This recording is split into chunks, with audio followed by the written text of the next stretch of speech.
हाय, आपके साथ मैं हूँ Surabhi Sharma. India TV YouTube channel subscribe करिए, बेल आइकन दबाएं।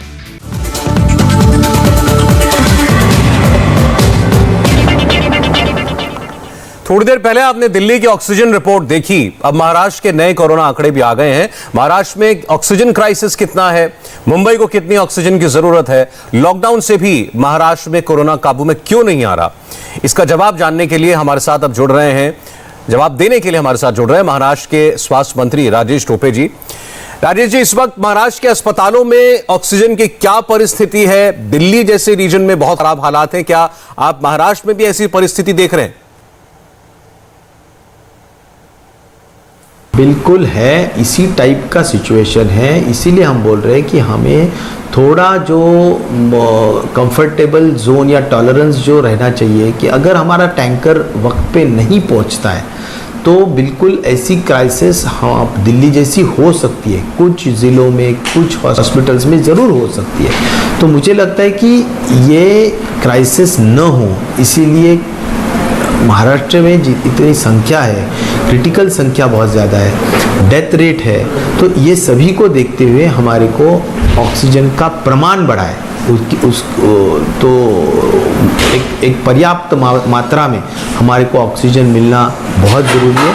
और इस तरह का मिसहैप अगर टालना है, अगर नहीं होने देना है, तो ऑक्सीजन हमारे लेवल पे जो है हम कर रहे हैं। हमारे लेवल पे ज़रूर हम ऑक्सीजन जनरेटर प्लांट हर डिस्ट्रिक्ट कलेक्टर में 3-3, 4-4 हर ब्लॉक को, हर तालुके को करने का हम कोशिश कर रहे हैं। ऑक्सीजन कॉन्सेंट्रेटर जो इंडिविजुअल पेशेंट्स के लिए लगते हैं उनको भी हम ऑक्सीजन कॉन्सेंट्रेटर्स दे रहे हैं। जो जैसा कि कुछ ऐसी भी टेक्नोलॉजी है कि जैसा PSA pressure swing adsorption technology जिसको हम बोलते हैं PSA टेक्नोलॉजी, तो ये PSA के जो प्लांट्स है वे प्लांट्स नाइट्रोजन के लिए यूज़ होते हैं तुम्हारे फूड पैकेजिंग इंडस्ट्रीज में।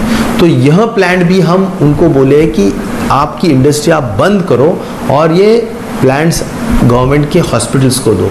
ऐसा भी हमने यहाँ पर एक सोल्यूशन ढूंढा है। तो जो भी जिस भी तरीके से ऑक्सीजन अगर बढ़ सकता है वो हम बढ़ाने की कोशिश कर रहे हैं। जैसा कि हमारे यहाँ पर कुछ स्टील प्लांट्स हैं, कुछ थर्मल जैसा कि एनर्जी के पावर जनरेशन के प्लांट्स हैं, यानी कोयले से हम जो बिजली तैयार करते हैं, तो वो प्लांट्स में भी ऑक्सीजन जनरेट होता है। तो जहाँ पर भी ये प्लांट्स लगे हैं उस एरिया में बॉटलिंग प्लांट हम डालना अगर है तो बहुत टाइम लगेगा, इसलिए वहीं पर हम बेड्स अगर हॉस्पिटल डालेंगे और वहाँ पर ही अगर 1000-2000 बेड्स डाल के अगर ऑक्सीजन दे पाएंगे तो वो भी हमारी कोशिश 6 जगह पे महाराष्ट्र में शुरू है।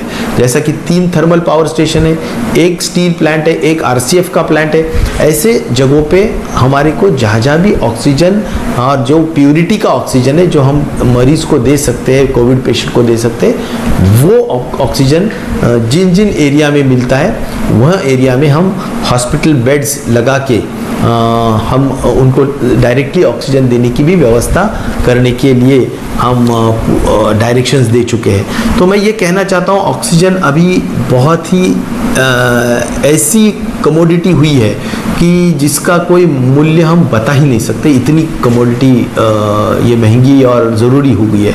तो मैं ये समझता हूँ कि कम से कम इसकी उपलब्धता हमारे पेशेंट के हिसाब से हो, अगर वो होता है तो हम बहुत बहुत आभारी रहेंगे केंद्र शासन के।